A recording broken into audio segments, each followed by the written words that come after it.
a crianza, tamén a saúde reproductiva, non?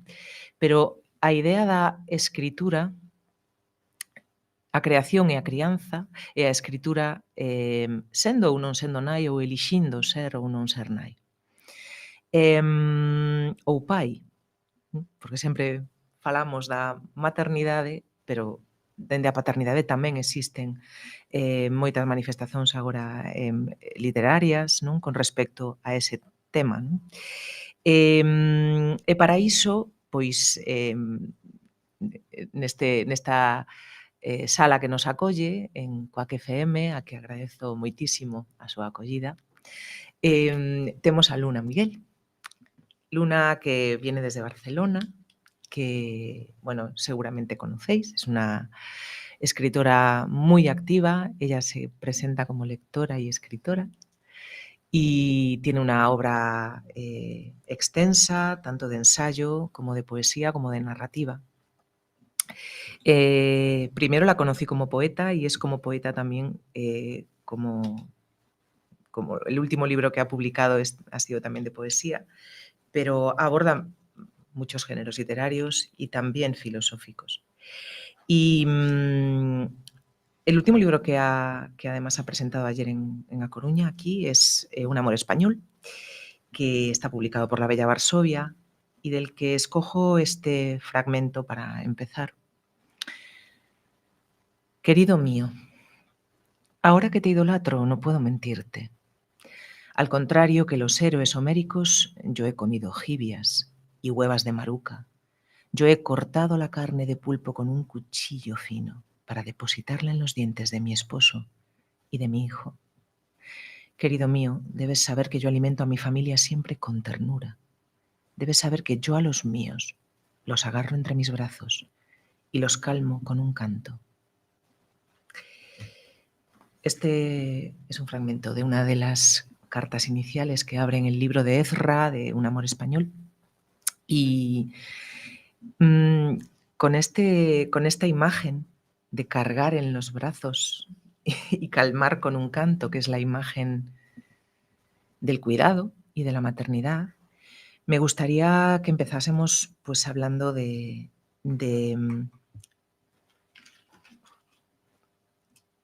cómo nos transforma la maternidad y qué significa esa imagen, ¿no?, que tenemos de la madre y que en muchas ha sido muy puesta en duda en los últimos años, ¿no? Lisa Meruane ha escrito pues, Contra los hijos, Rachel Cusk con ese su trabajo, Un trabajo para toda la vida.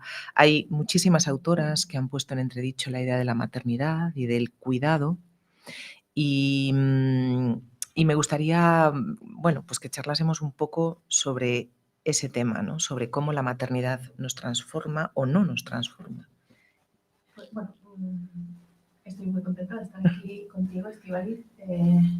También tu voz ha estado en mi vida durante muchos años, y tu trabajo y tu escritura y tu persona y tu cuidado. Así que gracias por invitarme a hablar de este tema. Debo decir que yo hablo poco en general, públicamente, de la maternidad. Es algo que todavía no sé cómo abordar, quizá, no sé, mi discurso todavía no está formado porque creo también que la maternidad es algo que va mutando y cambiando cada día, ¿no? Entonces, conforme mi hijo va creciendo, pues yo también voy siendo una madre distinta, ¿no? Él es un niño distinto y yo soy una madre distinta y el mundo que nos rodea también es distinto y las personas que nos rodean también son distintas, ¿no? Y esto de las personas que nos rodean es quizá el tema por el que yo querría encauzar la respuesta, porque cómo me ha cambiado a mí la maternidad, solo podría responder que a mí me ha cambiado no solo para con mi hijo y para con mi vínculo con él, sino que me ha cambiado con respecto a los vínculos de los otros. Ese cuidado, esa atención que creo que nos da a veces o al menos la que me ha dado a mí la maternidad, esa atención a los otros, es algo que he aplicado con todo mi círculo de Ujú. de conocidos y de amigas más cercanas, ¿no? A mí la maternidad me ha hecho ampliar el significado de familia, y me ha hecho también repensar qué tipo de vinculaciones quiero en mi vida, ¿no? Ujú. Entonces, sí que es gracias al haber parido a Ulises, que de hecho compartimos, Ujú. nuestros 2 hijos se llaman Ulises y tienen la misma edad. Ujú. Algo querrá decir eso, no sé. Pero el hecho de que, o sea, el nacimiento de Ulises a mí me ha dado, pues, el nacimiento de otra manera de vincularme con los demás, y el nacimiento de otra manera de entender la familia, la amistad, que para mí amistad es sinónimo de familia, ¿no? Ujú. Y, y justamente una de las, a veces cuando yo he hablado mucho a través de la publicación, sobre todo de Caliente y de poesía masculina, un ensayo y un Ujú. poemario, previos a Un amor español, pues se me ha entrevistado mucho y he hablado mucho y he reflexionado mucho a propósito de temas como el poliamor, eh, pues otras maneras de amar más allá de la monogamia, etcétera. Ujú. Y yo creo que yo nunca hubiese llegado a pensar sobre esas cosas si no hubiese pensado antes sobre el vínculo, los vínculos maternos y paternos y familiares, ¿no? Yo he llegado a la reflexión del amor plural, por así decirlo, gracias también al amor al hijo. Em, y al darme cuenta de que no era, o sea, de que podían convivir un amor intensísimo al ser que había salido de mí, y un cuidado intensísimo a ese ser, con un amor intensísimo a otras personas, y a otras, y a otros hombres y mujeres que han estado entrando y saliendo de mi vida desde que soy madre, ¿no? Es decir, la maternidad me liberó de la monogamia, por así decirlo, Pues también. es paradójico, ¿no? Porque Sí, siempre se habla, ¿no? Y, por ejemplo, la crítica de Lina Meruane, sí. em, va por la idea de Mm, ser madres, la tradición, seguir sí. la tradición social. Y es algo que a mí siempre me pareció curioso porque yo no comparto eso. Tampoco vivo la maternidad como Ujú, seguir la tradición social. Al final, la maternidad es algo biológico. ujú, Somos animales y el constructo social de la familia sí es el constructo social de la familia ujú. monogámica, ¿no? Sí. Ese es el eje. Y ahí es donde se concibe la idea y conciben los hijos, ¿no? Sí. Siguiendo a Emilia Pardo Bazán, que decía que las mujeres, además de hijos, también concebían ideas, ¿no? Me parecía muy potente esa. Mm, Entonces, es curioso lo que acabas de decir y me parece ilustrativo de cómo realmente la maternidad es una transformación física y mental. Hay un concepto que se llama matrescencia, de hecho, ajá. como la adolescencia, el devenir madre o prepararnos físicamente, ¿no? Porque nos cambia a nivel físico y cerebral, hormonal, es realmente un cambio brutal. Mm. ¿No? Es tener un alienígena dentro, aunque sea tus genes, que yo no, tampoco creo mucho en el fetichismo ni en la tiranía de la genética, ¿no? Puedes obviamente amar seres incluso que hayan salido de ti y no sean Mm, genéticamente como tú, ni tuyos, ni de tu estirpe genética, por así ujú. decirlo. Creo que hay una tiranía de ADN también peligrosa ahí. Pero bueno, que existe esa maternidad como una especie de amor como un amor expansivo y que nos sitúa de otra manera en el mundo y en el contexto con los otros. Y eso es interesante porque Mm. nos da, es una especie de amor en expansión y no reduccionista como la Sí. monogamia.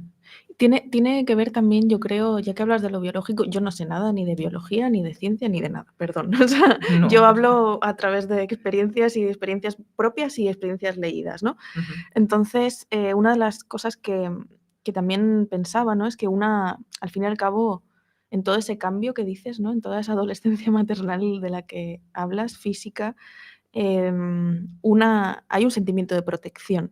Entonces, cuando una quiere proteger aquello que está cuidando, Ujú. porque, jope, es que los niños son niños mucho tiempo, ¿no? O sea, entiendo que luego cuando mi hijo crezca y diré: "Ah, podría haber sido niño más tiempo", ¿no? Pero son chiquititos y vulnerables durante mucho tiempo. Y una quiere protegerlos, claro, porque es tu responsabilidad también, al fin y al cabo, ¿no? Como ciudadana, proteger aquello, que ha salido de ti. Ya no solo como ciudadana, sino principalmente por ese amor, sí, verdaderamente incondicional, ¿no? Que una siente hacia ello, ¿no? Entonces, en esa protección, una también se plantea los vínculos. Y en ese planteamiento de los vínculos, quizás sí que es verdad que se nos ha enseñado a que el vínculo protector máximo es un padre, una madre y una familia perfecta para la postal de Navidad del abuelo, la abuela, no sé qué, no sé cuántos, ¿no? Pero también hay que plantearse si eso es cierto, ¿no? Para mí yo estoy divorciada, ¿no? Y evidentemente el padre es... estamos trabajando mucho para mantener una amistad que sea un colchón, ¿no? Para la felicidad, para que Ulises se sienta protegido, ¿no? A través de ese vínculo de amistad que nos une, pero ya no es un vínculo amoroso. Y una de las cosas que más nos preocupa también y que más nos ha preocupado a los dos, a su padre y a mí, es cómo explicarle los otros vínculos que entran y los vínculos que salen. Porque uno también, al querer proteger, yo, por ejemplo, he querido proteger a mi hijo dejando de hablar con mi propio padre, con quien yo siempre he tenido una relación muy tormentosa y muy dolorosa. Y para mí es más importante, o sea, el hecho de que mi hijo no tenga el abuelo, la figura del abuelo, me da igual. Porque para mí eso es la verdadera protección, no la postal de Navidad. Y lo mismo con los amores, los amantes y las amigas. Ahora, por cuestión generacional, precariedades, trabajos y vivir en una ciudad cara como Barcelona, creo que soy la única de todas mis amigas que tiene un hijo. Y veo el cariño con el que lo tratan también personas que saben que seguramente no sean madres, también por pues, todos los problemas que hay ahora también con las menstruaciones, las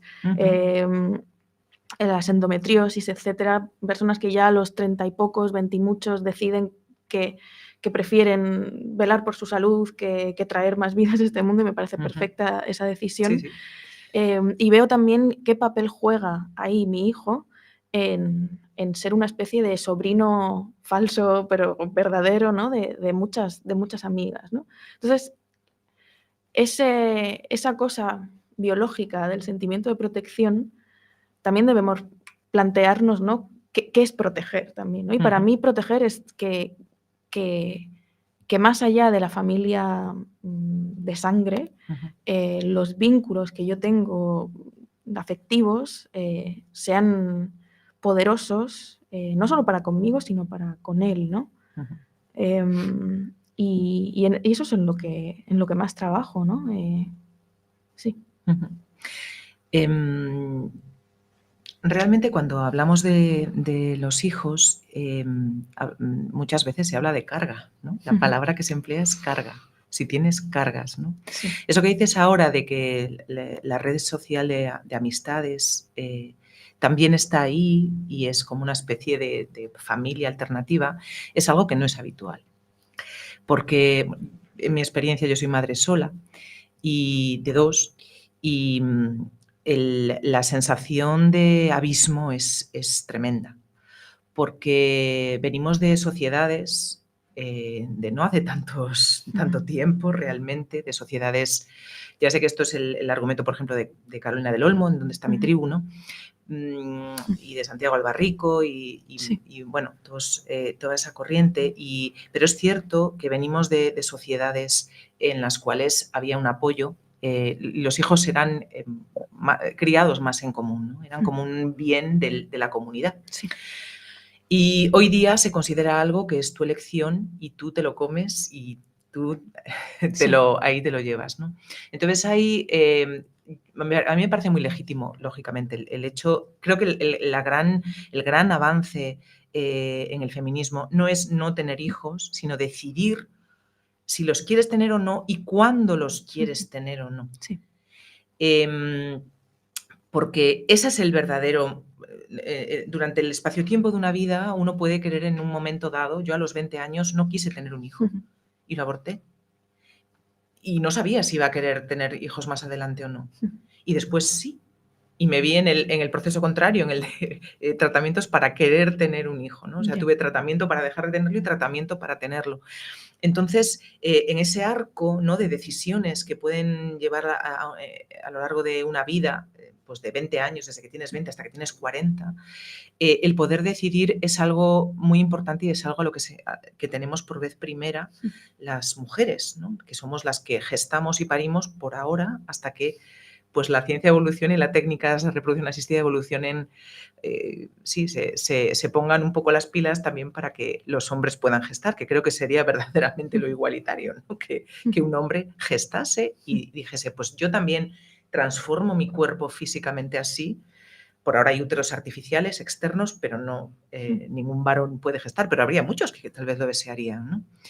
Y bueno, hablando del tema de la carga, con el tema literario y con el tema de se habla muchas veces de que tener un hijo, claro, es una carga, y yo particularmente tengo una especie de pequeña cruzada con el tema de luchar contra la idea del genio solitario, ¿no? El genio solitario sin cargas. Bueno, sin cargas aparentes, porque luego muchos hombres lo que consideramos genios, pues eran igual adictos a 1000 cosas, pero eso no parece una carga, ¿no? Claro. La carga es tener hijos. Y entonces a mí me interesa mucho que los hijos se vean como parte de un proceso creativo, porque si yo estoy en mi casa con mi Ulises y con un hijo mayor, y estoy escribiendo con ellos, cuando leo también están ellos ahí a veces, ¿no? Porque han estado en el proceso de creación, otras veces no. Pero no sé si eso, me estoy yendo un poco del tema, porque en realidad lo que quería era el tema de la carga y el de si realmente crees que nos hace más esclavas y nos hace menos, como decía Elfriede Jelinek, la premio Nobel, decía que una mujer que tenía hijos no podía estar a la altura creativa de un varón. ¿Crees realmente que eso es así porque tenemos hijos? O tal vez, y bueno, a lo mejor es una pregunta trampa, porque socialmente el mundo de la creación, el mundo de la cultura, no tiene hueco para hijos. No es porque tengamos hijos, es porque tenemos responsabilidades con las que queremos cumplir también, ¿no?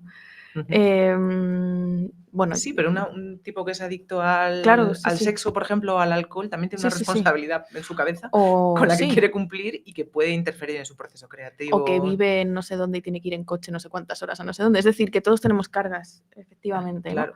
Pero la mal llamada carga de la crianza me parece que bueno, que precisamente deja fuera de lugar algo más de la vida que está que, como tú dices, influye en nuestros procesos creativos. Ahora son muchos tíos los que escriben también sobre sus paternidades. Yo, adorando muchísimo a Alejandro Zambra, el último libro que escribió, Literatura Infantil, no me interesó, porque me parecía... me interesó desde el punto de vista qué hace un hombre cuando descubre la literatura sobre la crianza, ¿no? Pero claro, me parece que es algo que a mi juicio llega, no sé si tarde, pero sí llega de una manera... ¿Oportunista, tal vez? No sé si oportunista, no me gustaría decir oportunista, porque claro, es que también tienen derecho, efectivamente, Sí. los escritores macho a descubrir temas que hasta ahora no se les habría, a lo mejor ni siquiera se les habría dejado escribir, ¿no? Pienso en él o pienso en Alberto Olmos, creo que se llamaba Irene y el aire. Sí. Muy bonito. Claro, o sea, son libros que yo valoro. Umbilical, Andrés Eso Neumann. es cierto, sí. Umbilical. Valoro como hechos, pero no como literatura, no sé por qué. O sea, no los puedo valorar literariamente porque me parece que, a pesar de todo, o sea, a pesar del atrevimiento, siguen teniendo esa mirada macho de, voy a ser el primero en contar esto. Nadie más lo ha hecho antes que yo. Y me parece que dejan fuera una genealogía. O sea, buscan libros, por ejemplo, literatura infantil busca otros libros que hayan escrito padres, pero no busca libros que hayan escrito madres. Ya. Y es como, pues sí, o sea, tu Ya. genealogía también es esa. Aunque estés buscando, mira qué pocos hombres han escrito sobre sus bebés, pues yo lo voy a hacer. Ya. Vale, y todo el resto de literatura que ha Ser hablado... pionero. Exacto, es el colonizar un tema, Sí. colonizar un tema y colonizar el tema de yo fui el primer padre en decir que me gustan mis hijos, ¿no? Yo fui el primer padre en decir que qué bonito es escuchar el corazón de mi hijo en la pantalla de tal, ¿no? Qué bien Sí, huele cambiarle su primer pañal. exacto, sí. Viva el meconio, ¿no? O sea, claro, o sea, está muy bien, pero al mismo tiempo me parece que es como, no sé, es como si alguien intenta hablar de... o sea, es como cuando ves a los estudiantes de filología o de... Bueno, un estudiante de primero que se flipa con Platón y se cree que ya lo sabe todo de la literatura porque ha descubierto una tecla que le ha emocionado, ¿no? Ya. O cuando somos poetas primerizos y escribimos un verso que nos encanta y ya pensamos que somos los mejores poetas del mundo, ¿no? Pues esto es un poco la sensación que me da a mí cierta literatura escrita por hombres cisgénero, heterosexuales, etcétera, que eso, ¿no? Que escriben no es tanto por el tema, sino por esa voluntad como de pionero y de aliade, ¿no? Del Sí. asunto, ¿no? Y a mí hay algo ahí que me chirría y que no me hace disfrutarlo literariamente, aunque el tema me interese una barbaridad. Por ejemplo, me gusta mucho más y creo que es mucho más acertado por lo genuino, por lo inteligente y por lo natural de la escritura el propio Alejandro Zambra cuando habla de padrastros en su novela Poeta chileno, donde hay una relación entre un padrastro y un hijastro y es fantástico. No sé si es el uso a lo mejor de la ficción versus la no ficción narrativa personal, Sí. que ya tiene tantas etiquetas el hablar de uno mismo que ya, o sea, para no decir literatura del yo, le ponemos todas las etiquetas del mundo, ¿no? Para que parezca más literario. Exacto, ¿no? Para que parezca más literario y que tenga su justificar... género, su exacto, nicho. exacto. Justificar que podemos ser ególatras y no pasa nada por ello, ¿no? Pero bueno, eso, o sea, en el caso de Alejandro Zambra me interesa mucho más cuando habla tan bellamente de ese vínculo, y aquí entra lo que decías tú de los genes también, ¿no? De poner sobre la mesa, ¿no? El cómo querer algo que no es tuyo, genéticamente hablando. Me parece mucho más interesante eso que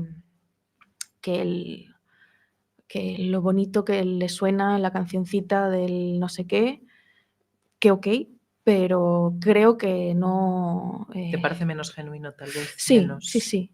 Más evidente, más evidente. Y es muy fácil caer en evidencias cuando uno no ha leído todo lo que hay atrás, ¿no? Ya, entiendo, sí. Entiendes como que están obviando, están desestimando una genealogía de literatura paterno-filial y materno-filial, ¿no? O de tener hijos, para ser eso, sus primeros, ¿no? Los primeros en la mesa de novedades o en el nicho que están llegando a hablar de esto. Que seguramente estoy exagerando, pero... Hay esa voluntad literaria. Pero creo que algo hay ahí y al final se nota. Existe eso en literatura, entrando en tema literario, la idea de voy a ser el primero en hablar de esto, ¿no? Quiero ser el primero en buscar un tema del que no haya hablado nadie y hablar yo. Pero bueno, eso nos llevaría quizá por otros lugares, porque realmente a nivel maternal se ha hablado de las relaciones de madres e hijos. De hecho, ayer citábamos en la presentación a Hilda Dolittle y tiene esa novela, por ejemplo, del espejo y el brazalete, donde es una relación de una madre y un hijo. Hay relación madre-hijo literariamente. No ha sido tan abundante quizá como ahora, porque ahora ha habido más una explosión, ¿no? de esa literatura que nos hacía falta y que creo que cuenta algo que era necesario y que antes no se consideraba literario, y eso es lo que ha hecho Annie Ernaux, ¿no? Poner como y su reconocimiento, ¿no? Decir, esto es literatura también, ¿no? Lo que esa vergüenza, ese cuerpo atravesado, esas sensaciones que, ¿no? Acabar con esa lexitimia que es el no poder nombrar las emociones que tenemos y lo que nos pasa. Entonces me parece muy legítimo, ¿no? Buscar ese hueco, pero hay en literatura una búsqueda a veces impostada, ¿no? de temas, eso, que no se hayan tocado antes, y Sí. crees que los varones siguen en ese tema Sí, y a veces especialmente también, competitivos. a veces por inercia nosotras también, ¿no? A mí hay una fórmula que yo, como periodista de formación, pues me conozco algunas de estas fórmulas, ¿no? Para hacer titulares clicables y tal. Ujú, Esta cosa de no sé quién rompe el tabú de no sé qué, ¿no? ujú. Un tabú que ya estaba Em, quizá muy roto, pero bueno. o que precisamente no se explica por qué era tabú y no se explica qué es lo que ha hecho esa persona para romper, no sé si romperlo, pero sí poner el tema encima de la mesa. Por ejemplo, con el tema de la masturbación. O sea, Ujú, eh, tú busca cualquier escritora que haya hablado sobre sexualidad en España o fuera de España durante los últimos, yo qué sé, 5 o 10 años, y siempre va a haber un titular de no sé quién se desnuda o no sé quién rompe el tabú del sexo. O ujú. pone por fin habla del deseo, ¿no? Es como, pues sí, ayer lo comentábamos en la presentación, pero y entonces Safo. ¿Safo qué? ¿Sabes? ¿Safo qué? O en Ujú, Eduana, ¿no? O sea, imagínate, rompe no sé quién, habla de las estrellas, ujú. ¿sabes? Arrea. Claro, también estamos en un momento en el que, pues, la información va y viene de la manera en la que va y viene, y también colgamos medallas sobre cosas que realmente no son tan excepcionales. Y yo creo que escribir, que la literatura no es excepcional, es decir, la literatura No. existe desde hace mucho, mucho, mucho tiempo y acompaña al ser humano y a sus sentimientos y a sus vivencias y a su biología y a su cuerpo durante muchos, muchos, muchos siglos, ¿no? Y lo que no conocemos, tirando para atrás, ¿no? Entonces, a mí no me resulta excepcional que alguien pueda hablar de follar. Sí que me apetece, sí que me preocuparía explicar el contexto de por qué hablar de follar en determinado momento, en determinado lugar, sí que es complejo, o sí que puede suponer la apertura de una ventana que no estaba abierta hasta entonces, ¿no? Ujú. Pero claro, tendemos a... En su contexto Exacto, social, en su exacto, ¿no? espacio-tiempo concreto, claro. Y sobre todo también que fórmulas como esa, pues imagínate, no sé quién rompe el tabú de hablar de sus sentimientos hacia su hijo, ¿no? Rompe el tabú de la paternidad, ¿no? Ujú. De la paternidad cariñosa y tierna. Pues, en cierto modo, lo sigue con... O sea, decir que eso es un tabú ya sigue incidiendo en la idea de que ahí hay un tabú, ¿no? Ujú. Ya. Y al final creo que muchas veces sigue convirtiéndose, o sea, fórmulas como esa hacen que sea más tabú todavía de lo que podía ser, ¿no?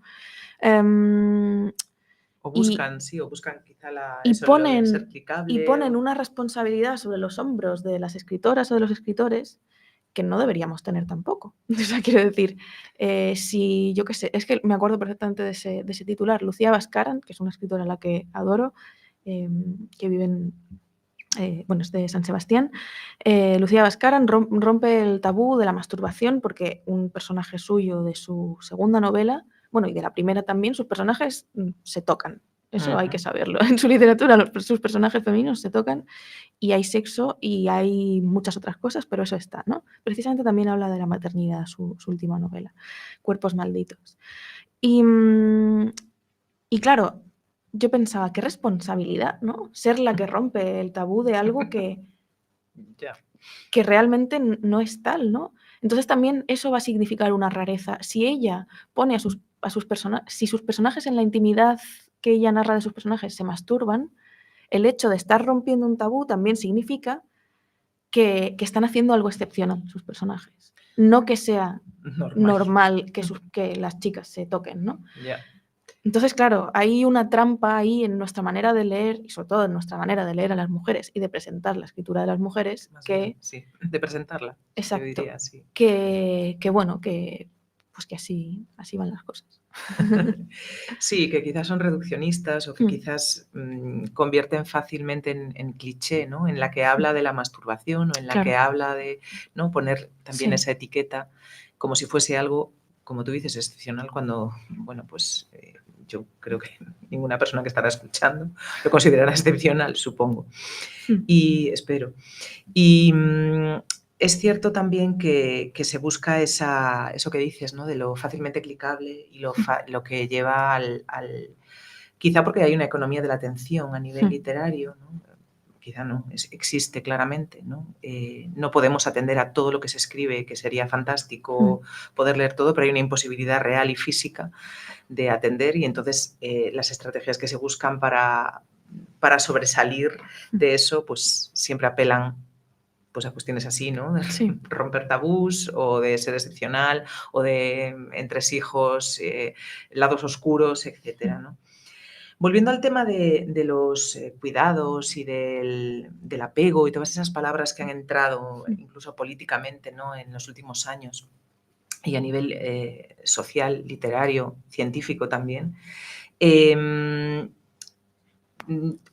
¿Cómo ves, por ejemplo, el tema de el exceso de autoexigencia que tenemos muchas veces las mujeres? También los hombres, ¿no? Pero cualquier persona realmente, ¿no? De producir, ¿no? De sobreproducir, de sobreproducirnos a nosotras mismas y a nosotros mismos, de estar siempre en la brecha, de estar siempre ofreciendo algo, con el hecho de destinar una parte de tu tiempo a cuidar ya no solo niños, ¿no? Voy a hablar, y una de las cosas por las que a mí me gusta la maternidad y yo la elegí como modo de vida es porque a mí me gusta la infancia. Creo que la relación que uno tiene con su infancia puede también determinar si quiere tener hijos o no, pero a mí me gusta ver crecer un niño y formar parte de su mundo, ¿no?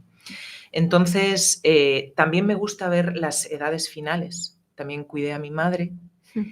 Es decir, me gusta el arco amplio de edades, de las edades del ser humano, que es algo que hoy día tampoco, o sea, tenemos mucha igual tendencia a estar con gente de nuestra generación y no vemos tanto otras edades, ¿no? Y creo que también eso nos conduce no solo al sexismo, sino también al edadismo, ¿no? Es decir, a que no entendamos otras franjas de edad. Pero bueno, volviendo al tema de la productividad, ¿crees que el exceso de sobreproducir y de la exigencia, la autoexigencia que tenemos de estar siempre presentes y siempre disponibles, choca demasiado con esa idea del cuidado y del apego que se presenta, ¿no? Como parangón de la maternidad? Sí, evidentemente vamos aceleradísimas y muchas veces yo misma estoy, tengo que trabajar, Uli, tengo que trabajar. Y es como, ya, pero tengo que ayudarle a hacer los deberes.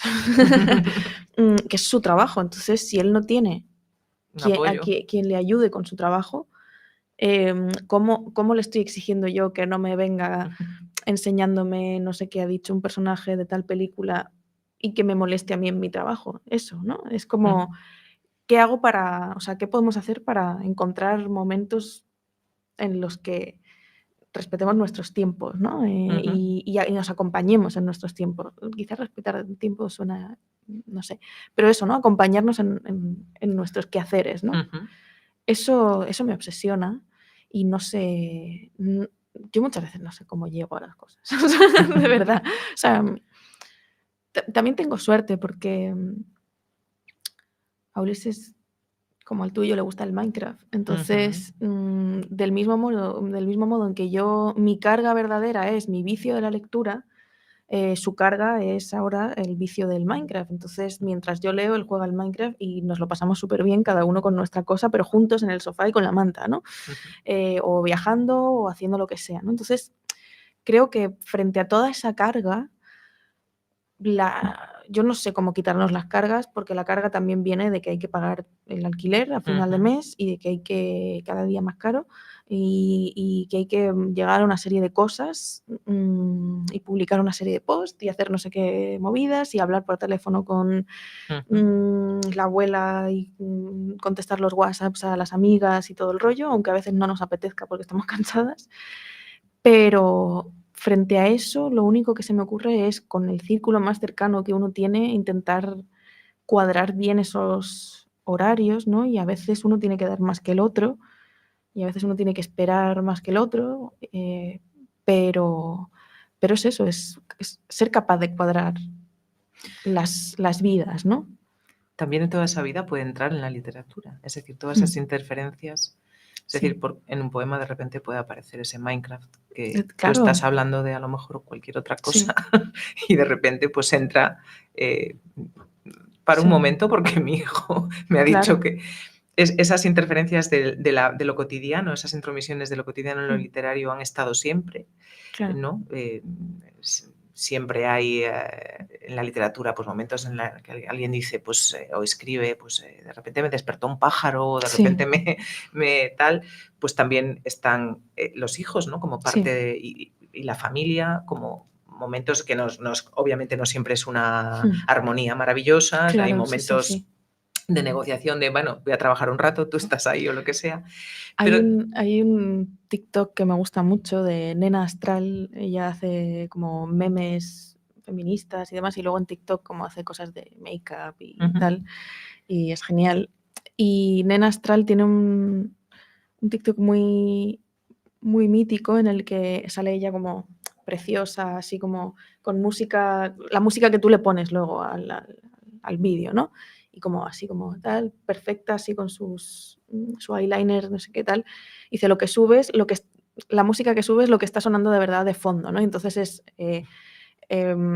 como una pelea, pues yo qué sé, del Sálvame o lo que sea, entiendo que haciendo ver cómo muchas veces subimos cosas a las redes sociales, les quitamos el sonido sí, o le ponemos claro, un filtro y maquillamos. realmente detrás están tus padres peleándose o la vecina dando por saco o el perro tal, ¿sabes? Y eso me gusta mucho ese TikTok porque es precisamente eso, ¿no? Uno a veces está leyendo algo precioso y quién sabe si detrás de Madame Bovary había un puto perro Ladrando. al lado de Flaubert dando por saco y el tío estaría ya de los nervios, ¿no? Y cuántas veces habrá tenido que corregir esa frase para que el perro le saliera, ¿no? de la mente, ¿no? Sí. Que luego los perros se cuelan, porque en las Bronte hay perros todo el rato sonando, ¿no? Y ladrando y dando por saco.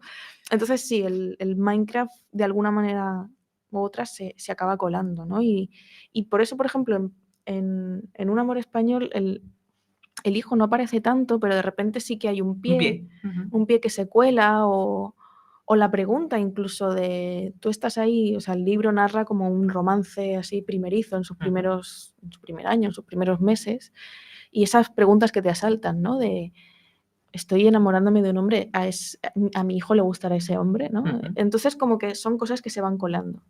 Y ya digo que esa es mi relación al final con la maternidad, ¿no? Algo que está presente constantemente, que no es un tema en sí, pero que se cuela inevitablemente como se cuela cualquier otra cosa, la enfermedad, pues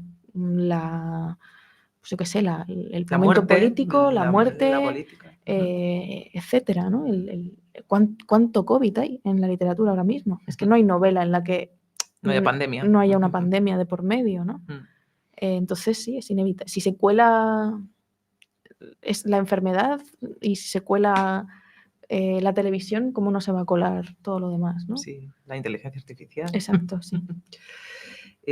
Sí, estamos en este espacio-tiempo y somos esclavos de eso, ¿no? Pero no necesariamente somos esclavos de nuestros hijos, como a veces se nos dice. O si lo somos, también es porque no sé qué piensas tú a este respecto, pero es verdad que la maternidad se ve como una esclavitud, ¿no? También hay el movimiento Child Free también aduce a veces argumentos ambientales. Es cierto que somos 8.000 millones de personas en este planeta, que realmente no hace falta traer más hijos en ciertos casos, pero bueno, creo que cada persona puede tener el derecho a elegir siempre que cuando no quiera tenerlos, pues tenga las opciones de no tenerlos y cuando los quiera tener también, ¿no?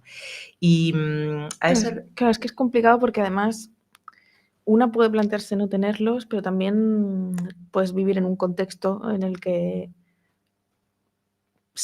casi se te obliga, o sea, si ya tienes tu pareja, tú no sé cuántos, ya todo el mundo te va a preguntar. Sí, Es yo no viví precisamente eso en concreto. Realmente yo no viví la presión de tener un hijo. Yo al contrario, viví la presión de no los tengas. O sea, sé Claro. libre. Mi madre siempre me dijo, sé libre, haz tu vida. Pero claro, eso es curioso, ¿no? Cómo también muchas veces, claro, a mí, por ejemplo, ahora que pues llevo 4 años con una pareja, aunque vivimos en ciudades diferentes, y parece que nos va bien y que somos felices y todo el rollo, la gente ya me ha empezado a preguntar todo el rato, bueno, ¿y cuándo vais a tener un hijo? Y es como, que yo ya tengo uno. Ya. Bueno, pero con Ernesto no vas a tener un hijo. Él querrá, ¿no? Y es como, bueno, es que Ernesto ya tiene a Ulises también. Claro. También tienen que trabajar ese vínculo ellos. Ujú. A lo mejor no tiene que trabajar un bebé de cero, Ya. pero tiene que trabajar otro vínculo, que es, ¿qué hago yo con este niño que está en mi Ujú. vida? Sí. Entonces, al final sí que hay, por algún lado te acaba llegando cierta presión, ¿no? De qué vas a hacer ahora, ¿no? Tendrás que hacer esto, ¿no? Pero a lo mejor ni siquiera es una presión, o sea, nadie te está poniendo una pistola en la cabeza de reprodúcete. No, la presión social no es así, es bastante más Claro, sutil y más jodida, claro, claro, pero pero esas cosas al final se te quedan en la cabeza.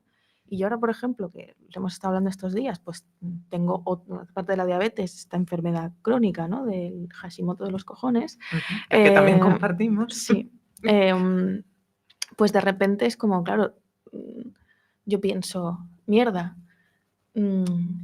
a ver si sí que quería tener un hijo con Ernesto y entonces ahora que esto va a ser más difícil por el tema de la tiroides, tal. Y claro, digo, ¿qué hago pensando en esto? Si yo estaba súper convencida y soy muy feliz ahora mismo y no me interesa pensar, no quiero pensar en tener más hijos porque yo me va tan bien ahora mismo y soy tan feliz con Ulises y estoy tan tranquila Claro, es que criándole a él que por qué de repente estas balas suaves y sí. sutiles se me están metiendo en la cabeza, ¿no? Bueno, tenemos, a ver, es posible que haya gente, muchas mujeres que hayan sentido la presión de tener hijos y cuándo vas a tener hijos o si vas a no tener, tal, por parte de sus familias. Yo tengo una amiga que, bueno, ha decidido no tener hijos hace tiempo y, bueno, con su madre ha tenido un problema por esa razón, claro, Ya. porque su madre sí quería ser abuela y etcétera, ¿no? En mi caso yo no viví esa presión, al contrario, y antes decía, a mí mi madre me dijo, sé libre, pero claro, ser libre, para mí ser libre es poder elegir Claro. tener o no tener. Mm. Y yo he tenido esa libertad. Y vive tu vida, pues mi vida la pienso con personas que crezcan a mi lado. Mm. Pero bueno, yo entiendo que todavía pueden quedar resquicios de esa presión, pero también puede existir la presión Sí. contraria. La idea de que es mejor, si Mm. quieres tener una vida profesional, Claro, claro, sí, productiva sí. y activa, no tener hijos.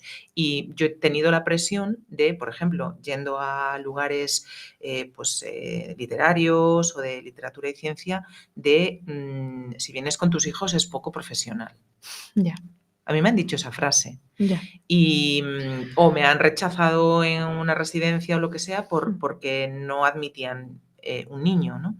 Que no era un bebé ya, que con el Sí. Minecraft o con dibujos o con un libro se va entreteniendo y realmente Mm. no supone mayor problema, duerme conmigo, etcétera, ¿no? Pero bueno, se ve, a veces se ve como una imposibilidad logística el qué hacemos con los niños. Entonces, Sí. mi pregunta antes y la cuestión era, nosotros vemos como una esclavitud o se ve la idea, ¿no? Está esa metáfora de los hijos como carga, las madres esclavas, la madre coraje, abnegada, ¿no? Que es también un cliché muy usado, pero por otro lado es como cuando hablamos de enfermedad mental, decimos, jolín, hay mucha gente que igual tiene una dolencia mental, una enfermedad mental, pero dice grandes cosas muy lúcidas y realmente está deprimido porque el alquiler en Barcelona le sube muchísimo, pero es que eso, el problema no es de la persona, el problema es de la subida de De alquileres. Barcelona, sí. Claro, el problema es social. Mm. Entonces, la cuestión social es, Sí. ¿existe una acogida hacia una persona creativa y productiva que al mismo tiempo está criando? Yo no veo esa acogida. No. Veo la acogida hacia Claro. quien reproduce la idea del genio solitario o de la Sí. persona que va sola. Sí, uniéndolo a lo anterior, igual que hay quien te dispara con las balitas de ten hijos, está quien te dispara con las balitas de eres madre, no vengas a esto, ¿no? Es decir, o no los tengas por Es X más cosa. guay no tenerlos. Claro, sí. O sea, al final Es la más cuestión, moderno no tenerlos. todo esto responde a una misma cosa, que es que la gente opina más de lo que debería sobre tu vida sin que le hayas pedido nada, ¿no? Ujú. Entonces, todo el mundo da por saco con opiniones sobre tu vida. es que te iría mejor estando en una pareja estable, es que no sé qué, no sé cuántos. Bueno, da igual, o sea, déjame. Entonces, como todo el mundo opina sobre la vida de los demás, pues ahí es donde está el problema también, ¿no? Pero yendo ya a esto, sí que es cierto que yo he vivido varias paradojas en los últimos años muy curiosas. Sobre todo desde que estoy separada, el hecho de no estar siempre con Ulises me ha dado también una libertad muy grande de poder viajar. Y esto es algo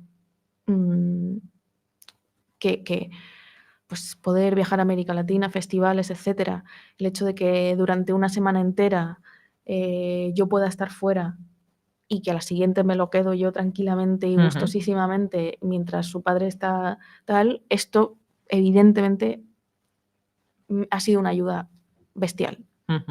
Y esto me ha cambiado también la vida, ¿no? Yo me divorcié cuando Ulises tenía 4 años, creo. Y claro, ha sido los 4 primeros años de vida de Ulises, yo no tenía esa posibilidad de ir a tantos sitios y de hacer tantas cosas, ¿no? Hay que recordar que no está el colchón de abuelos, a lo mejor. Exacto, también. O sea, yo no tengo familia en Barcelona, ¿no? Y que bueno, y que las amigas, aunque siempre digan que yo me lo quedo, tal, pues al final todos tenemos una vida muy difícil y un viernes, si quieres ir al teatro o quieres ir a un concierto o quieres quedar con alguien para salir y ligar, tu amiga no se va a quedar con tu hijo, tal, porque va a estar en las mismas, ¿no? Va a estar yendo al teatro, va a estar yendo a lo que sea, ¿no? Que luego hay muchos planes en común en los que sí que se acaba participando y el hijo acaba yendo o la gente acaba viniendo a casa, pero bueno, es un ideal al que nunca se llega, ¿no? Dicho esto, la paradoja que he vivido es que muchas veces me invitan a eventos feministas en los que no puedo llevar a mi hijo porque no me van a pagar una habitación doble en el evento, porque no puede haber un niño en el lugar. Y claro, es como, joder, me están invitando a un evento. De hecho, me invitaron a un lugar para hablar de maternidad y yo dije, vale, pues voy con mi... No. Y me sorprendió muchísimo. Debo decir que me ha pasado en varias ocasiones. Ya te dije que trajeras a Ulises. Sí, que era súper bienvenido. Tendrían que estar aquí los dos jugando a Minecraft. Claro, y sí. sería la banda sonora ideal. Estaría perfecto. Estamos hablando. Pero, o sea, yo sé que aquí lo puedo traer. Yo sé que a muchos sitios, de hecho, hay como festivales en donde que hacen como varios eventos y ya me preguntan, ¿vendrás con tu hijo? Y entienden que el hecho de que, o sea, lo que importa es que vaya yo a hablar. Y si tienen que pagar el viaje de Ulises, pues se lo pagan y punto. Y si tienen que, o sea, y entonces eso también, claro. Yo lo he pagado yo, o sea, en muchas ocasiones, sí, siempre que lo he llevado. Sí, yo también. Yo digo, yo pago el viaje de mi hijo porque, bueno, es como o si quiero ir con mi perro, sea, claro, es como si quiero llevar a un amante o claro, a veces llevas a una pareja o lo que sea y ¿qué más da? O sea, en este caso pues tiene 7 años, pero podría tener 42. Pero la cosa es que yo me lo he ido llevando a distintos lugares, de viaje al extranjero también y demás, sé que tú también. Y lo curioso es eso, ¿no? Como muchas veces hay mucha reticencia, ¿no? De gente que se piensa incluso que te estás aprovechando de ellos, no, si tú vienes aquí tienes que estar por el evento. Ya. Y digo, no, si tú me invitas es que tienes que estar por mí, ¿sabes? O sea, y por mi circunstancia, y mis circunstancias que voy a viajar con mi hijo, porque soy una madre separada. Sí. No siempre, es que pero es la mayoría de las veces, ¿no? Cuando esto ocurre. Y la otra cosa es que por eso digo que es como paradójico y loco, y siempre me río con mi chico cuando hablamos de este asunto, es que muchas veces peña más conservadora que me invita, pues a lo mejor a eventos que sabes que están, bueno, pues sí, que es una asociación o un festival pues más conservadorcillo y tal, encantados de que vayas con hijos, ¿sabes? Ya. Entonces como, hostia, ¿dónde he encontrado aliados hoy, no?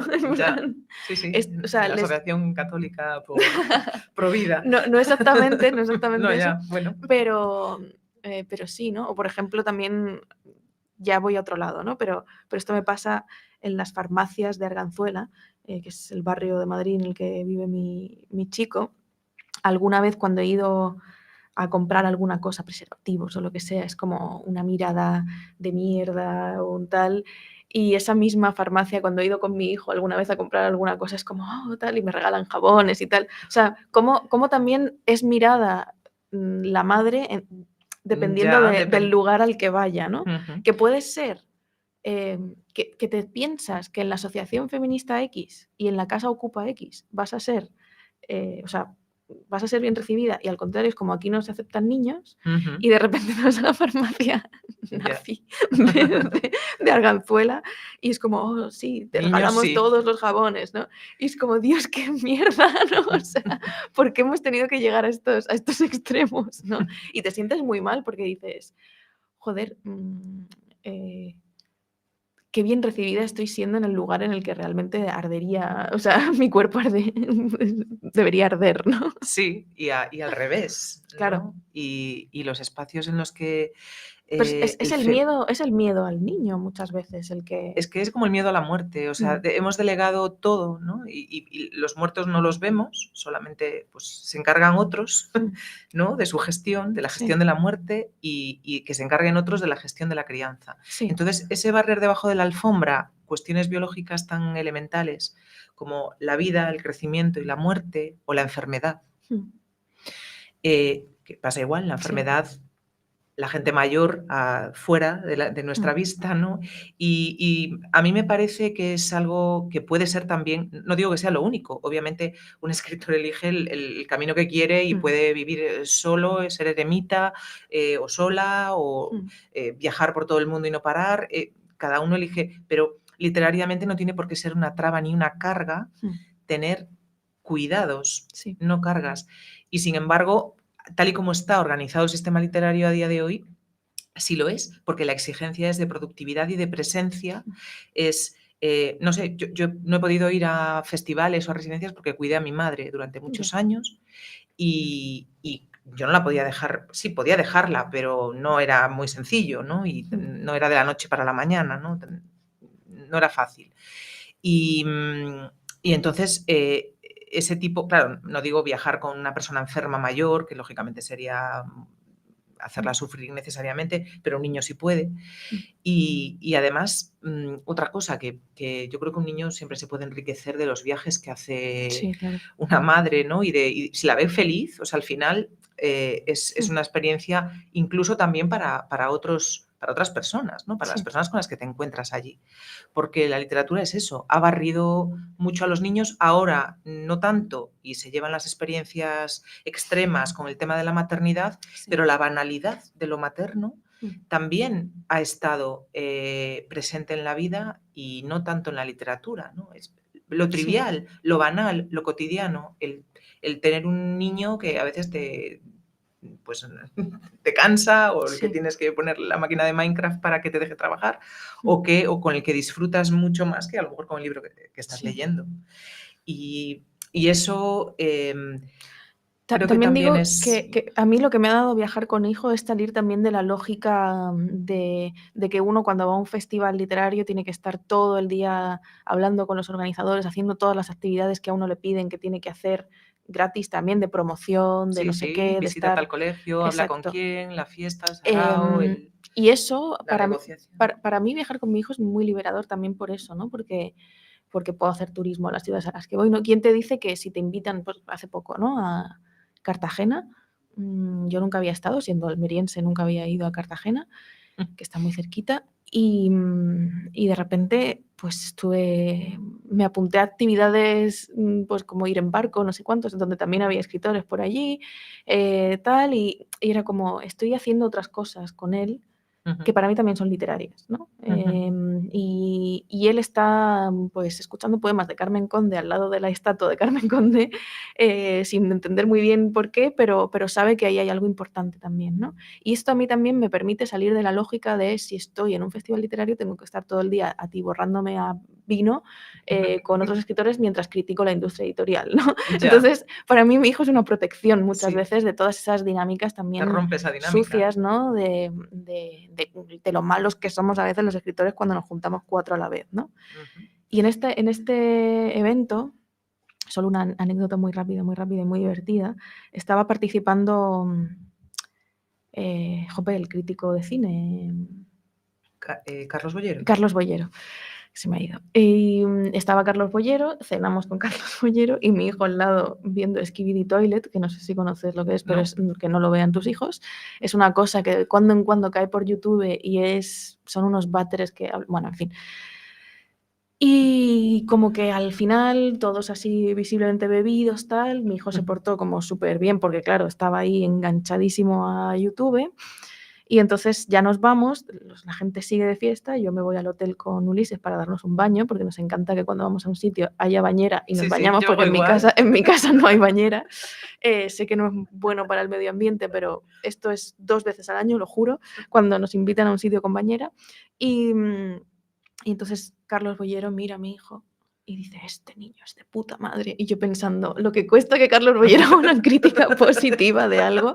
Y digo, mira, qué bien haberme traído a mi hijo aquí solo por esta anécdota, ¿sabes? Y qué felicidad haber estado en un festival en el que yo siempre voy atosigada pensando, lo voy a pasar fatal, va a ser una carga, mi hijo no va a disfrutar, la gente no va a estar aquí bien con esto y al final, si te lo pasas bien, disfrutas y lo normalizas, el hecho de que esté ahí el crío cenando con toda esa gente, que no hay nada más normal. O sea, quiero decir, es absolutamente normal. Lo que pasa es que, bueno, en ciudades grandes o en determinados lugares no estás acostumbrado a ver a un niño más allá de las 8 de la tarde en un lugar público, ¿no? Sí, siempre te van a censurar. Si está a las Claro. 11, este niño tenía que estar durmiendo. Bueno, yo lo he tenido a veces durmiendo pues que se duerma conmigo en mis piernas, ahí, pues sí. Entonces eso, ¿no? Como que yo creo que se pueden hacer estas cosas y a mí me encantaría que la gente los escritores que tienen hijos se los trajeran también a estos festivales y que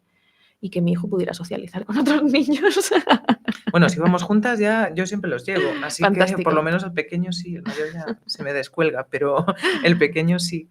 Entonces, y siempre, la verdad, llevo una cruzada con eso porque siempre lo he intentado llevar a todas, al mayor número de sitios posibles, tanto de música como de literatura, precisamente por eso, porque considero que nunca ha estorbado en nada. Él se lo ha pasado, se ha aburrido, se lo ha pasado bien también. Pero yo también te recuerdo a ti, de adolescente, pues cuando yo hacía cosas con El Gaviero y con Ana Santos, tú tenías 15, 16 años y te recuerdo allí, en todas. Entonces, bueno, pues no sé, has tenido también esa formación a lo largo de tu vida. Yo he estado con mi madre uña y carne, vaya. Pues no sé, me parece que esas cargas tenemos que replantear esa palabra, ¿no? Esa idea. Y bueno, eso, una maternidad que se elige, yo no creo que sea una esclavitud. Y si no, en cualquier caso, los seres humanos somos lo suficientemente contradictorios como para elegir ser esclavos de muchas cosas que elegimos y que no sintamos como una imposición social, ¿no? Aunque obviamente vivimos de imposiciones sociales, queramos o no. Sí me gustaría, Luna, antes habíamos hablado ayer bueno, nos han quedado muchos temas, pero el tiempo, pues el espacio-tiempo que tenemos es el que es y ya llevamos más o menos una hora. Entonces, no hemos hablado mucho de salud reproductiva y de temas de reproducción humana, que era otra de las líneas que tenía para hablar. Tú has mencionado la endometriosis, has mencionado pues, desarreglos menstruales, hormonales, etcétera, que han pasado en los últimos años. La propia idea de hablar de la menstruación, que también yo recuerdo el libro de Sangrantes, al que nos convocaste a un montón de autoras para hablar de ese tema, que tampoco no rompía ningún tabú, pero bueno, es cierto que reunía, ¿no? Claro, y reunía, era para hablar de sangre. Y se podía hablar de cualquier tema que tuviese que ver con sangre, no tenía por qué ser necesariamente la menstruación, pero bueno, sí hubo mucha gente que eligió eso.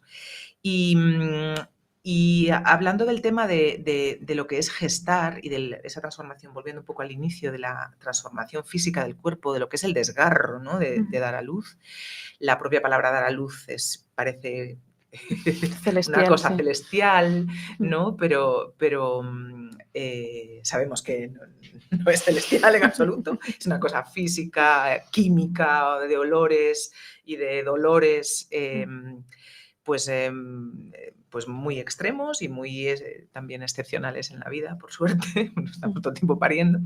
Pero bueno, nos falta esa parte de los hombres que hablan de la maternidad, ¿no? Varones que hablan de la paternidad, pero no gestan. Y aunque yo confío siempre en la ciencia, ¿no? Cuando me preguntan quién es el padre de tu segundo hijo, pues ese hijo de la ciencia, porque fue con técnicas, ¿no? Como madre sola. Y aunque la ciencia avanza, ¿no? En la idea de que... E incluso he visto hace poco, fíjate, una pareja que tuvo hijos sin vínculo sentimental. Están criando un hijo y no tienen un vínculo sentimental. Simplemente él quería tener un hijo y no tenía pareja. Y entonces buscó en redes sociales a una mujer que estuviera dispuesta a gestar un hijo y criarlo ambos. O sea, es decir, no vivir como pareja, pero criarlo como padres separados, como unos padres así. separados, que no tienen un vínculo amoroso. Entonces, me parece que eso también es una opción. Es decir, porque hay una parte importante de la población que puede querer tener hijos y no puede, ¿no? Claro. Que es, pues, los hombres, Claro. ¿no? Que no tienen un útero. Porque la chapuza del vientre de alquiler, para mí yo lo llamo chapuza, lo del vientre de alquiler, porque los vientres de alquiler es algo a lo que se recurre porque la ciencia o las técnicas no han avanzado lo suficiente como para que no tengamos que recurrir a que una mujer tenga que gestar un hijo y desprenderse de él. De manera precaria, además. Y de manera precaria y, bueno, sí, con desigualdades sociales. Entonces, me parece, claro, es una chapuza. Yo sé que hay muchas parejas gays, de homosexuales, que lo defienden, dicen, no, fue una maravilla, es que si supierais la historia, fue maravilloso. Ya, bueno, pero es que la idea es que yo creo que la ciencia tiene que llegar al punto de que si un hombre quiere tener hijos, o se inventa un útero artificial, que ya hay úteros artificiales, en los que todavía no se puede desarrollar todavía un bebé a término porque es muy complejo y la interacción hormonal que hay con el cuerpo de la gestante todavía no se ha podido reproducir ni replicar en laboratorio, pero se avanza hacia eso para que no tengamos que recurrir a... A mí me sucede algo parecido que con el aborto. Yo creo que el aborto... yo he tenido abortos espontáneos cuando buscaba tener un hijo y tuve un aborto deseado. Deseado no es la palabra, pero bueno. Elegido, justo. Y realmente, por supuesto, estoy a favor del aborto. Claro que estoy a favor del aborto. Me parece algo que se viene practicando toda la historia de la humanidad en condiciones precarias y terribles. Y antes que tener hijos no deseados, no los tengas, obviamente. No. Ahora bien, es un trauma físico también, y mental y emocional, por el que no deseo que pase nadie. Y me gustaría realmente que la ciencia hubiese avanzado lo suficiente como para que una chica de 20 años como yo tenía, cualquier persona que se queda embarazada y no puede en ese momento tener un hijo, o no quiere tener un hijo, o es un hijo de una violación, o sea, un hijo de una violación, ya es una contradicción en sí, ¿no? Es decir, no has querido tener ese hijo o no quieres tenerlo, que se pueda quitar y poner a una persona que sí lo quiere. Es decir, que haya algún mecanismo por el cual esa vida que tú no quieres, pues hay muchas personas que sí desean tener hijos y no pueden. Y aunque existe la adopción y todos estas, sí, hay mecanismos sociales, ¿no? que parchean eso.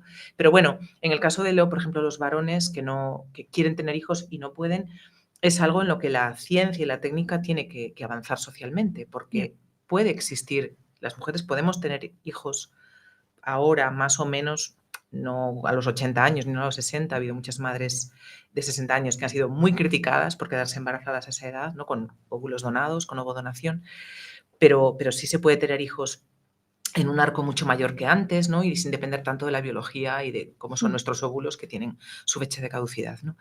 Y los varones no pueden. Entonces, no sé, en esta reflexión hablábamos ayer, ¿no? De que hay un poema de Angelo Nestori. Sí, justo hablábamos antes de las novelas de padres, ¿no? De las memorias de padres, así como que han surgido en los Sí, últimos tiempos. nuevas paternidades, Y yo sensibilidades. hablaba de lo genuino, ¿no? Y del atrevimiento. Y a mí, sin embargo, este poema de Ángelo me parece que tiene algo de genuino y de atrevido, ¿no? Simplemente porque habla del deseo de ser madre. Madre. O sea, del deseo de ser gestante, claro. Que es deseo de ser padre, pero es deseo de ser madre, en realidad es deseo de ser de gestar, ¿no? Quizá. Pues, tendríamos que preguntarlo, Claro. pero tal vez sí. Pero tiene algo, ¿no? Tiene un poco esa conexión, esas dos, ser padre y madre a la vez en este caso, ¿no?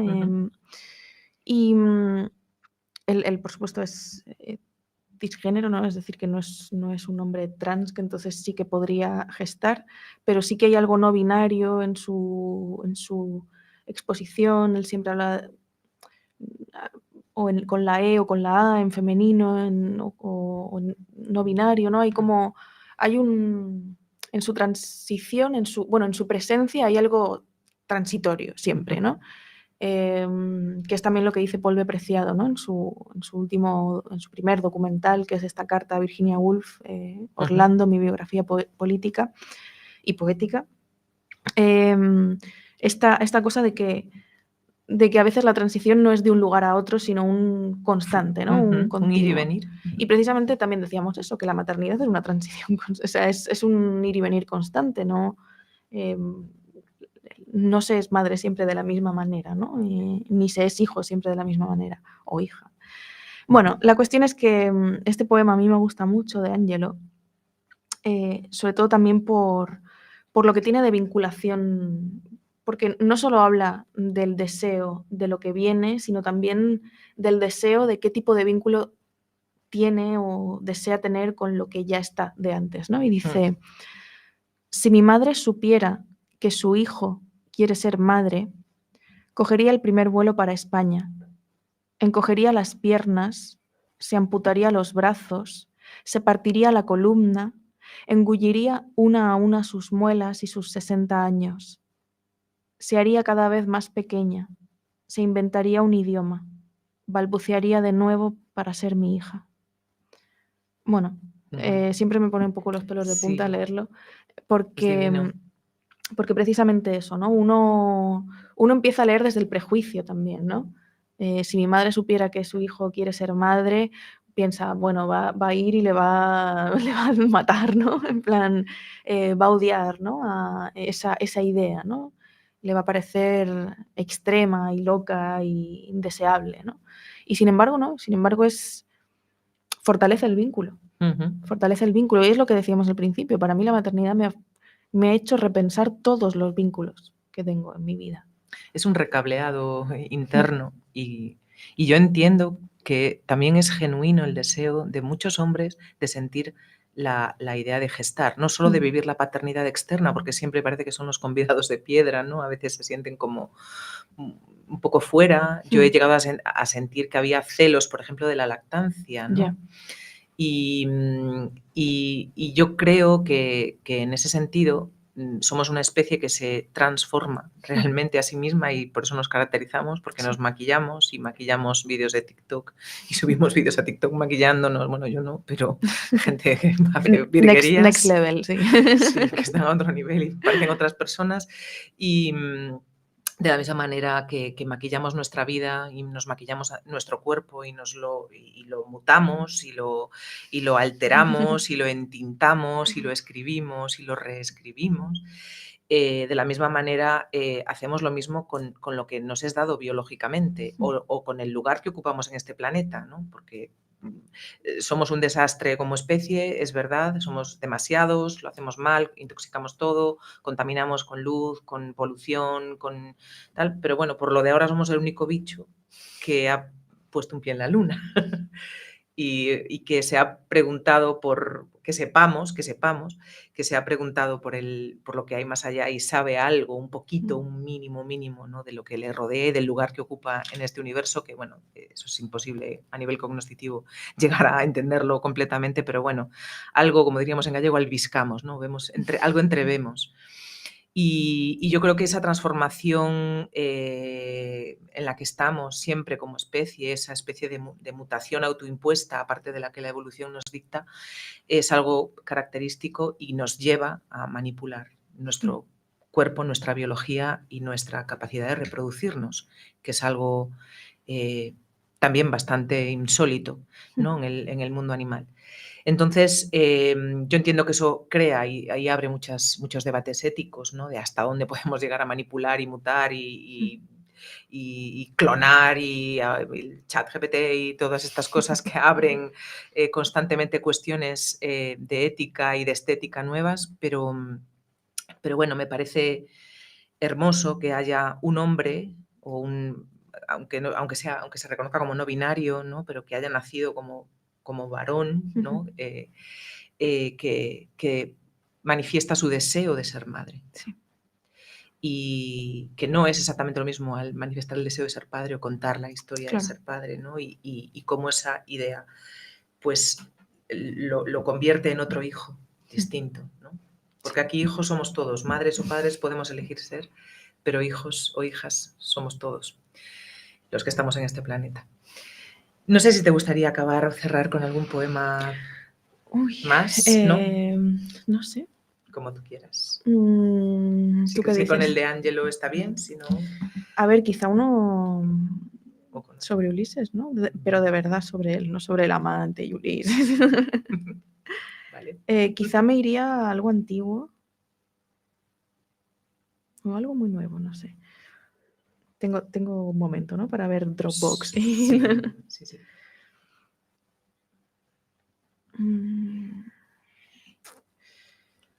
Pues mira, la vida también son los intersticios en los que sí, ¿no? buscamos en Dropbox o en Hablando de WhatsApp. TikTok, había una cuenta de Instagram que era Cristina Morales Out of Context y eran como vídeos, pues eso, descontextualizados de Cristina haciendo sus cosas de Cristina. Y uno de ellos era como en una lectura, no sé dónde, dijo, sí, voy a buscar la página. Y estuvo como literalmente como 6 minutos callada y la gente ya como, y ella buscando la página con toda la parsimonia del mundo y es como, pues sí, hay que tomar, a veces, Claro. porque hay que pedir perdón, ¿no? Porque no te aparezca el poema en la página, ¿no? Yo por suerte pues porque lo tengo tenemos en la PDF. tiranía no aquí, aquí yo no tengo tiranía del tiempo, pero en general sí, y como vivimos en espacio-tiempos muy compartimentados, pues no se nos permite buscar. A mí también me gusta buscar con calma y parsimonia, ¿no? Una página. Sí, ¿por qué no? Pues mira, yo la tengo en PDF. Si no, yo voy abriendo este libro, que es un libro luminoso. ¡Wow! Precioso. Sí, es el libro de dar a luz, ¿no? O el libro luminoso, la novela maravilloso. luminosa, la voy a poner aquí. Muy bien, para leer a la luz de la luna. Bueno, eso. Pues mira, tú siempre lees a la luz, ¿no? Sí.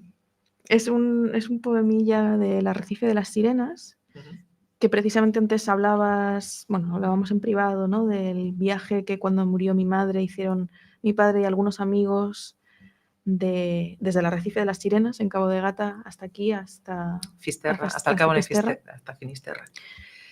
Porque era un viaje que a mi madre le hubiese encantado hacer. Sí. Y Me entonces, lo dijo unos años, sí, lo iba a hacer unos años antes. Y entonces en este libro, que tengo un apartado del libro que se llama Ulises, y que es, pues son el embarazo y el primer año de crianza más o menos, están reflejados en ese cuadernito, escribí y con eso ya me callo yo. Baño en el lago de Slaughter Park. Quería que la primera vez que vieras el mar fuera en el sur, concretamente en el Cabo de Gata, más concretamente aún en el Arrecife de las Sirenas, o en aquella cala hecha de escombros entre las salinas y la fabriquilla, donde una vez en primavera tuve que lanzar rosas al azul. Quería eso y fui egoísta, porque en vez de celebrar tu cuerpo en la arena de cualquier playa divertida, yo quise llevarte a la de un recuerdo íntimo, mirarte vivo allí donde miré la muerte, y bautizar aquel encuentro como una casualidad artificial pero memorable. Sin embargo, el destino quiso que tus ojos se toparan en agosto con el agua extranjera del Mar del Norte y con el barro de los canales holandeses donde los patos baten sus alas, levantando las mismas gotas que salpiqué sobre tu tripa el último día de vacaciones en Slaughter Park. Fue allí donde descubrí que el arrecife es un lugar que solo existe en mi cabeza, una imagen hecha de sal y espuma que lo inunda todo y se parece a tu mirada. Da igual la cantidad de veces que te hubiera imaginado en el mar de los deseos. Creo que lo que me libera del miedo y de la muerte es verte vivo en todos mis paisajes.